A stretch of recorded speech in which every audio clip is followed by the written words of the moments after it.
Hello, dear friends. Good morning, good afternoon, good evening. We have come again with another information that is so crucial, so important to Biafrans. Yes, we need to be behind Nnamdi Kanu, no matter how long it takes.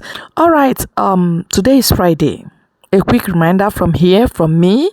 Yes, because I'm a messenger of hope. Of course, I want to remind you that today is Friday. After work today, tomorrow is Sabbath, and that is day of rest. I don't know if you still work on Saturday, you work on Sunday, you work on this day. In fact, you need to refrain from work a little bit. Have time with your God, especially on the Sabbath. Very, very important. Yes, I must tell you that. Rest is important in your life, no matter what. So tomorrow you worship your God and, praise Him for being there for you. Anyway, that's just it. Moving forward, we want to tell you that Nnamdi Kanu is writing the world powers using his lawyers. Write this for me, do this for me, do this for me. Ohamadike is not giving up. And we should not give up. We are in our homes with our husbands and children, eating whatever we want and wearing any clothes we want. Yet, Nnamdi Kanu is steadfastly holding on and believing that something good will come out of this. Despite all the poisons and everything they've given him, God is keeping him alive. That is why we should continue to hear him out and push. Help us to push to UN, push to US, push to all world powers that Nnamdi Kanu is needing their attention. He must not die. They must not allow him to die. That's just the truth. Dear friends, I want to hear the details of what he wrote and how it's going about. For the crusade, the release of Max Opara. So from Paris, France, we moved to Spain, we moved to Austria, from Austria we moved to Germany, from Germany we moved to Belgium, we campaigning, asking the federal government of Nigeria and the Nigerian judiciary to release Nnamdi unconditionally. That's what. That is to show you that as we are speaking right now, Nnamdi Kanu's message has already left the shores of Nigeria, not via email, or via normal mail or via phone call, but hand to hand, directly submitted to these bodies, directly to their presidents, directly to their Senate, directly to their Congress, directly to their offices around the world. That is why Max Opara is in abroad right now, because he is coming to deliver that lengthy, ultimatum and petition from Nnamdi Kanu about his ordeal in the hands of Nigeria since his illegal rendition in 2021, and for the fact that they have kept him, in these chains for many years without even caring to know that he has been granted freedom by many courts, both national and abroad. Kudos to Max Opara. Kudos to you. You are a brave warrior in this struggle, and this is not gone unnoticed for your vocal nature and your dependability for Nnamdi Kanu to trust you with such message, and for him to trust you to bear the burden of doing this, holy job of relaying these letters directly to the people as concerned and drawing the attention on the illegality going on, and of course on the court case coming up on the 10th of October. The WIC, which is the World Igbo Congress, has also come out to condemn and also issue a very strong word to Nigeria on the ongoing illegal treatment of Nnamdi Kanu, saying it very clearly that should anything happen to Nnamdi Kanu, it's not going to be crayfish and onions. It's not going to just be taken with a pinch of salt.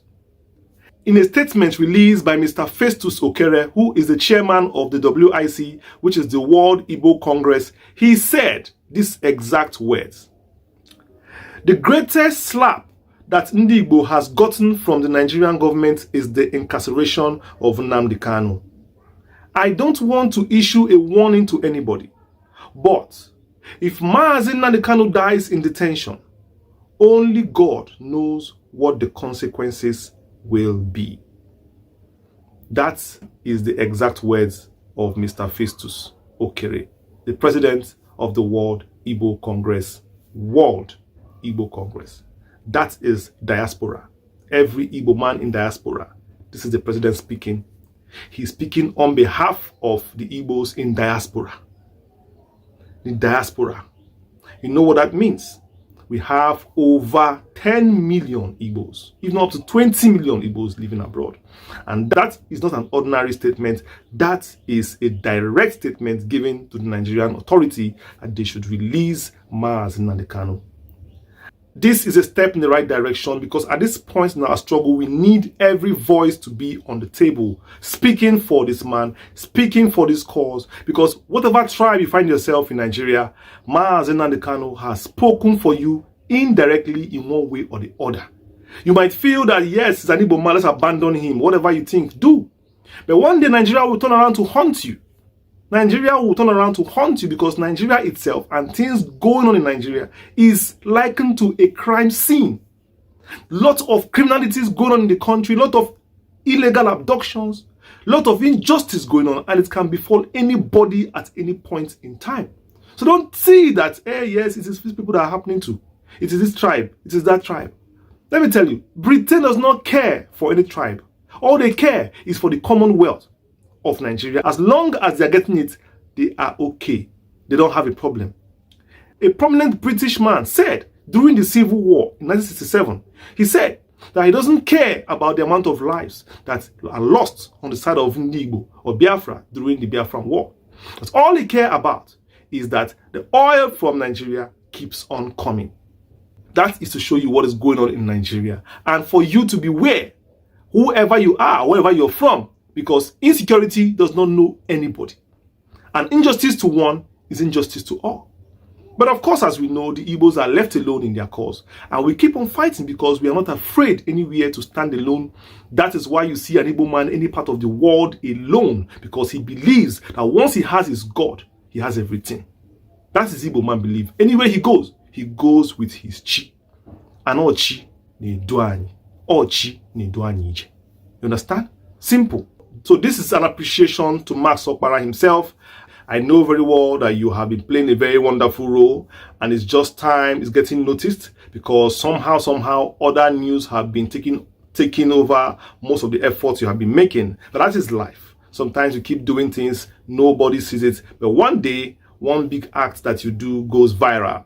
That is why we are seeing you for now, as you are doing things as if you just came out now. No, we have been there. You have been lending your voice here and here. But for this act alone, I thought it wise to bring it up on my channel, let my viewers and around the world know about you more and more, and give you that publicity that you deserve and give you that honor that you deserve. You've proven to be a loyal man. You've proven to be a loyal soldier, a loyal warrior. And that is why you are being entrusted with such, big duty for Mazi Nnamdi Kanu himself. And I trust that you will carry it out to the latter. Just please, as you go out on this big duty, don't forget yourself and don't forget that result is all we are looking for. Don't settle for less. Do not accept to drop this message on secretary table. Make sure that you see the people we are supposed to see. You get response from them, because on the 10th of October, we want results. We want results from all these movements that we all are making. And thank you very much, because it's obvious that this matter, you carry it upon your head. You carry it upon your head. God will bless you, and God will provide for you and your family with long life, prosperity. May the gods of Igbo land protect you. May the spirits of our ancestors protect you. And may God in heaven, who is the Alpha, Omega, the creator of heaven and earth, also guide you in this wonderful journey of freedom. Mazi Nnamdi Kanu has spent many days, many years in the dungeon. He was attacked at his country home in Afara Ibeku Mahia. Unprovoked, he was attacked and many people were killed there. God bless their soul. He also lost his parents, his father and his mother, through the trauma that he passed through. And somehow he was resurrected in Israel through the help of our God in heaven. And he found his way to Britain, of course, a country that betrayed him to the hands of his enemies. And that is to show that the British do not care about peace in Africa, because they know very well that betraying Nnamdi Kanu is going to cause a crisis, or may even cause a crisis when the Igbo see that he's arrested. They don't care because they know that if a crisis comes, all they need to do is supply weapons again to Nigeria as usual, so that they will crush any dissenting voice from Nigeria. And I ask you, Britain, will you tolerate such in your own country? Will you tolerate violence in your own country? Will you tolerate violence in your own country? Do you kick against free speech in your own country? If you don't, why do you promote these things in Africa? Is it that the black man is a monkey, or is it that the black man is not a human being? I'm saying all these things because when time comes, do not cry. I see the way you people cry when the Russians shake body small. You British, you cry, you shout, you cry wolf. When the Russians threaten you, I see the way you people are afraid. Do not do unto others what you don't want people to do unto you. Because the way it is going, you have lost sympathy with your colonies in Africa. I mean, let me tell you the truth, Britain. Many African countries will not care if Russia attacks your country today. We will not care, because you have done worse in Africa. You have done worse in Africa. Please, remove your hands from Africa today. Remove your hands from Nigeria today. Remove your tentacles, the chains, from Max Nnamdi Kanu's hands. Let him go free, because you are the ones that are holding him. That is all I say. That's all I say. Day or day,